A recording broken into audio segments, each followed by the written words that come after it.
Le Père Chevrier a fait une expérience de Jésus qui comporte tout un vécu émotif. Vous avez écrit dans votre livre. Mais quand il dit aimer Jésus-Christ, ce verbe aimer, certainement n'est pas simplement un sentiment. Finalement, comment il a vécu aimer Jésus-Christ? Je crois que chez lui, il y a trois dimensions inséparables. Et en tout cas, dans sa pédagogie, avec tous ceux et toutes celles qui attendent de lui un enseignement, une guidance, il commence par dire qu'il faut connaître Jésus-Christ. Parce que si on ne le connaît pas, on ne peut pas l'aimer. Il faut l'aimer parce que Dieu est amour et que finalement, ce qui donne sens à tout, c'est que nous participions de son amour. Mais il n'y a pas d'amour sans un faire, donc il y aura aussi cette dimension de suivre Jésus-Christ. Donc chez lui, c'est très pensé, ces trois étapes qui vont ensemble complètement. Il y a une dimension quand même émotive chez lui, c'est-à-dire que c'est pas cérébral, parce que l'amour, ça ne peut pas être cérébral.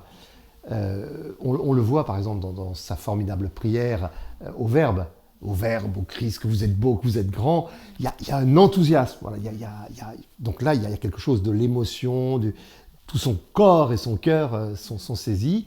Et bien sûr qu'il va enseigner cela. Il faut avoir l'amour. Hein.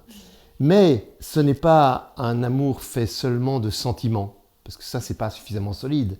Mais on pourrait dire la même chose de nos amours, de nos amitiés.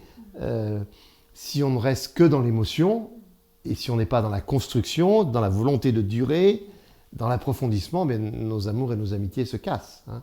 Eh bien, l'amour pour le Seigneur, il participe de nos émotions, mais il faut aussi que ce soit un amour de volonté. Et un amour de volonté, d'autant plus que cet amour, certes, nous pouvons en toucher quelque chose, mais par nos seules forces, on n'y parvient pas. On a besoin aussi de se laisser d'abord saisir par l'amour de Dieu.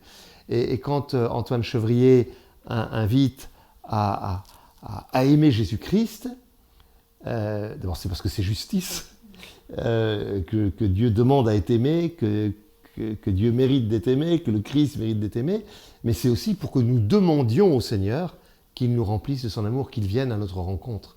Voilà, c'est pour ça que je crois qu'il n'y a pas qu'une dimension émotive, mais c'est compliqué l'amour, de manière générale. On ne peut pas, comme ça, découper ce qui compose l'amour. Et il dit aussi, il a fait une distinction entre intérieur et extérieur.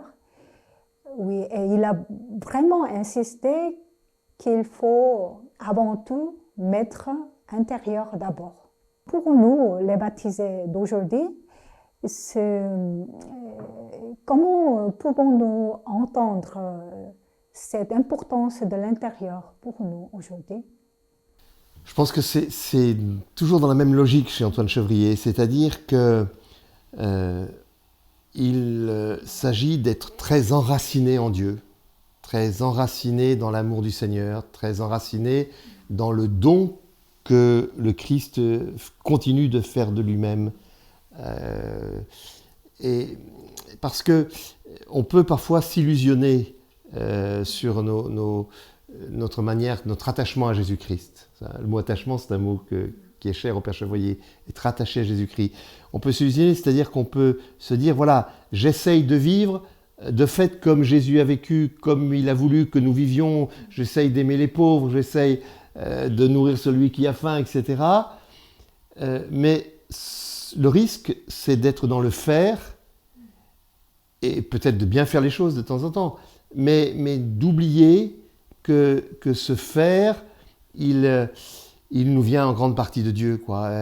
Et c'est pour ça l'assistance d'Antoine Chevrier sur l'intérieur, c'est il importe que vous fassiez des œuvres, il importe que vous posiez des actes qui soient des actes évangéliques, qui soient dans l'imitation de ce que Jésus-Christ a fait, mais vous ne pourrez vraiment poser des actes féconds que si vous êtes enraciné fortement. Voilà. Donc l'intérieur avant l'extérieur. Pour que l'extérieur soit juste, il faut d'abord qu'il y ait quelque chose de solide, quoi. Il faut bâtir sur le roc, comme dira Jésus à d'autres occasions.